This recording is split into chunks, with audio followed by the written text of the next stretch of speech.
42-43 ہزار لوگوں کی تو لاشیں مل گئی ہیں اور باقی ملبے کے ڈھیر تلے لوگ موجود ہیں۔ ایسے وقت میں کہ جب پوری دنیا میں جو وہ ممالک ہیں جن کا اس وقت اختیار ہے، طاقت ہے، جو اپنی مرضی سے پوری دنیا کے نظام کو کنٹرول کرتے ہیں اور بظاہر وہ انسانیت دوست کہلاتے ہیں، لیکن وہ ممالک یعنی امریکہ اور برطانیہ اور اس طرح کے یورپی ممالک وہ اسرائیل کی عملاً سرپرستی کر رہے ہیں۔ چند ملکوں کو چھوڑ کر جنہوں نے اپنے ضمیر کی آواز پر اسرائیل کے خلاف کیس بھی کیا اور وہ مجرم بھی قرار پایا ہے، وہ جینوسائیڈ کا مرتکب ہوا ہے، لیکن امریکہ مسلسل اسرائیل کی سپورٹ کر رہا ہے اور بدقسمتی سے مسلم حکمران وہ کردار ادا نہیں کر رہے جو انہیں ادا کرنا چاہیے تھا، جس کے نتیجے میں ہمارے بچے اور عورتیں اور جوان اور بزرگ شہید ہو رہے ہیں۔ ہم اپنے فلسطینی بھائیوں کو تنہا نہیں چھوڑ سکتے، ہم ان کے ساتھ مل کر لڑ نہیں سکتے تو ان کے لیے آواز بلند کر سکتے ہیں۔ آج پورے پاکستان میں یوم یکجہتی غزہ منایا جا رہا ہے اور جماعت اسلامی نے اس بات کا فیصلہ کیا کہ نہ صرف یہ کہ اس پورے ہفتے کو ہم نے فلسطینی بھائیوں سے اظہار یکجہتی کا ہفتہ منایا، کل کراچی میں ایک تاریخی ملین مارچ ہوا تھا، اس سے پہلے مختلف شہروں میں جلسہ عام اور مارچز ہوئے ہیں، لیکن آج اس وقت 12 بجے پورا پاکستان الحمدللہ سڑکوں پر ہے اور ہزارہ مقامات پر پورے ملک میں لوگ اس وقت اپنے فلسطینی بھائیوں سے اظہار یکجہتی کر رہے ہیں۔ ہمارے پاس جو اطلاعات موجود ہیں، ہر چھوٹے بڑے شہر میں اسکولوں سے، کالجوں، یونیورسٹیوں سے، بار سے اور اسی طرح دیگر دفاتر سے اور گھروں سے لوگ نکلے ہوئے ہیں، خواتین بھی ہیں، مرد بچے بھی ہیں، اور وہ اپنے فلسطینی بھائیوں سے اظہار یکجہتی کر رہے ہیں۔ میں ایسے تمام لوگوں کو خراج تحسین پیش کرتا ہوں۔ جماعت اسلامی نے اس مسئلے پر جو غزہ کا مسئلہ ہے، یہ نہیں سوچا کہ یہ ایک پارٹی کا معاملہ ہے اور جماعت اسلامی اس میں کوئی کریڈٹ لے، بلکہ آپ جانتے ہیں کہ اس وقت جماعت اسلامی تو حکومت کے خلاف عملاً عوامی حقوق کے لیے ایک تحریک چلا رہی ہے،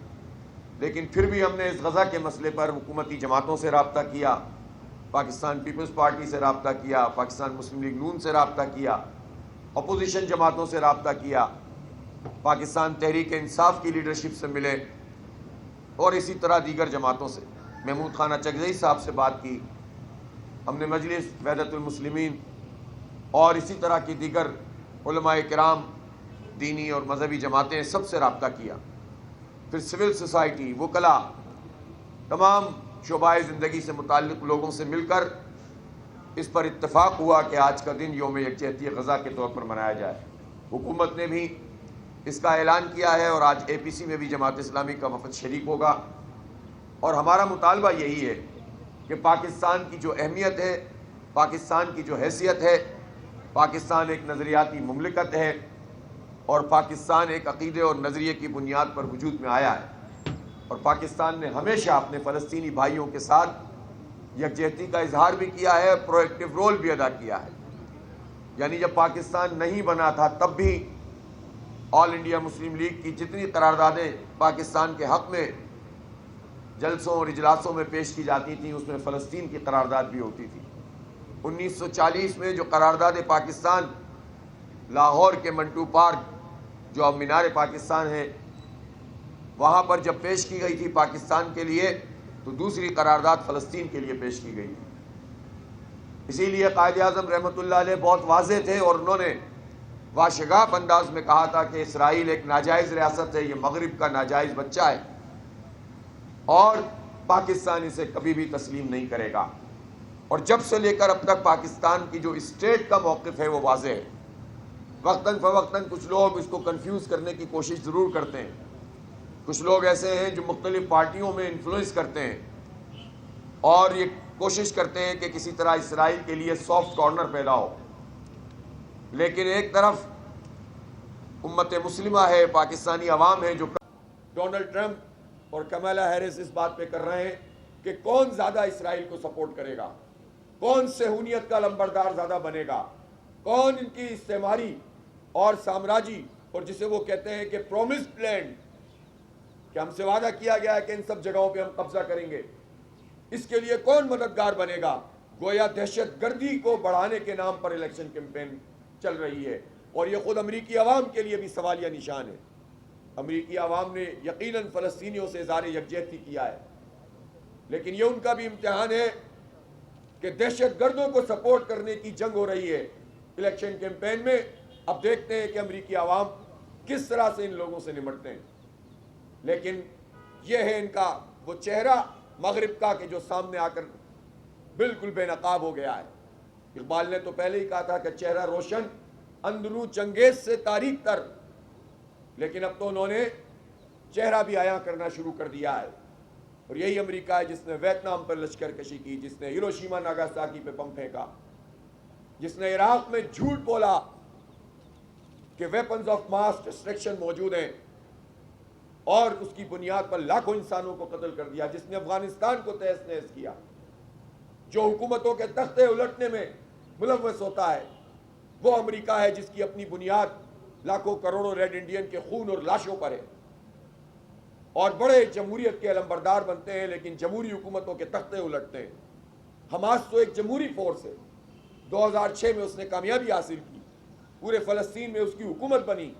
لیکن اس حکومت کو چلنے نہیں دیا گیا، بننے نہیں دیا گیا، آگے بڑھنے نہیں دیا گیا۔ اور وہ حکومت جو امریکی دہشت گردی اور اسرائیلی دہشت گردی کے خلاف ہو، وہ جمہوری عمل سے آئے تو امریکہ کو قبول نہیں ہوتا، لیکن اپنی مرضی کے بادشاہ بٹھانے ہو، ڈکٹیٹر بٹھانے ہو، تو جا کر وہ امداد بھی کرتے ہیں اور ڈکٹیٹروں کو سپورٹ بھی کرتے ہیں۔ یہ ہے ان کی جمہوریت، اور جمہوریت کے نام پر انسانیت کی تذلیل جو امریکہ کرتا ہے۔ اس لیے مسلم دنیا کو ان تمام حقائق کو سامنے رکھتے ہوئے اپنی حکمت عملی کو طے کرنے کی ضرورت ہے۔ آج آل پارٹیز کانفرنس اگر پرائم منسٹر نے بلائی ہے اور پریزیڈنٹ بھی اس میں موجود ہوں گے تو اختلافات اپنی جگہ، لیکن اس مسئلے کے اوپر ہم اس میں جائیں گے بھی اور حکومت کے حوالے سے اپنی تجاویز بھی دیں گے کہ اس کو کیا رول ادا کرنا چاہیے۔ پاکستان ایک ایسا ملک ہے کہ جس کی طرف پوری امت مسلمہ دیکھتی ہے۔ ہمارے حکمرانوں نے ہمارا جو امیج پینٹ کیا ہے، اس حکمران طبقے نے کرپشن کر کے، لوٹ مار کر کے، لوگوں کے حقوق کو غصب کر کے اور ہمیں بھکاری بنا کے وہ یہ امیج پینٹ کیا ہے کہ ہم تو بہت بھکاری ہیں اور ہم تو کوئی بات ہی نہیں کر سکتے، ہماری معیشت بہت خراب ہے۔ ہماری معیشت کب اچھی تھی؟ ہم جب پاکستان وجود میں آیا تھا تو ملینز کی تعداد میں لوگوں نے اپنے گھر بار چھوڑ کے یہاں پہنچے تھے، مہاجرین کی آبادکاری کا مسئلہ تھا، یہاں سے نقل مکانی ہو رہی تھی۔ پھر اس کے بعد کوئی چیز ہمارے پاس اس طرح سے آرگنائز صورت میں موجود نہیں تھی، کیونکہ ہم نے ایک الگ ملک ہندوستان کے بیچ میں سے نکال کر بنایا تھا۔ اور اس وقت تو جو سرکاری لوگ ہوتے تھے وہ بھی اپنا کام، میں نے کل بھی عرض کیا تھا کہ ببول کے کانٹوں سے کاغذوں کو پنوں کی صورت میں جوڑ کر گزارا کرتے تھے۔ اس وقت پاکستان اسرائیل کے خلاف اور فلسطین کے حق میں کھڑا ہوا تھا۔ اس وقت تو قائد اعظم کو سب سے زیادہ مغرب کی ضرورت تھی، اس وقت تو انہیں امریکہ کی اور روس کی اور برطانیہ کی سب سے زیادہ ضرورت تھی، لیکن قائد اعظم نے اس پاکستان کو کہ جس کے بارے میں یہ طے کر لیا تھا، کانگریس کا کہنا تھا کہ یہ سروائیو ہی نہیں کر سکے گا، اس پاکستان میں کہا تھا کہ اسرائیل مغرب کی ناجائز اولاد ہے اور اس کو پاکستان کبھی تسلیم نہیں کرے گا، اسے ویژن کہتے ہیں۔ تو معیشت کا ڈراوا دکھا کر پہلے خود معیشت تباہ کرتے ہیں اور پھر اس کے بعد اس تباہ شدہ معیشت کو سامنے رکھ کے کہتے ہیں کہ نہیں ہم کچھ نہیں کر سکتے، تو پھر کشمیر سے بھی وڈرا ہونے کی کوشش کرتے ہیں اور فلسطین کے موقف سے بھی وڈرا ہونے کی کوشش کرتے ہیں۔ ہم آج انشاءاللہ اپنا پورا مقدمہ فلسطینیوں کا مقدمہ نہیں ہے، یہ پاکستان کا مقدمہ ہے، یہ سعودی عرب کا مقدمہ ہے، یہ ایران کا مقدمہ ہے، یہ لبنان کا مقدمہ ہے، یہ تمام امت مسلمہ کا مقدمہ ہے، یہ ہر باضمیر انسان کا مقدمہ ہے جو فلسطین کا مقدمہ ہے۔ ان کو گھروں سے بے دخل کیا گیا ہے، انسانیت کو کچلا گیا ہے، جینوسائیڈ کیا گیا ہے۔ تو یہ مقدمہ یہ کسی پارٹی کا اور ملک کا نہیں ہے۔ تو انشاءاللہ تعالیٰ اس مقدمے کو لڑیں گے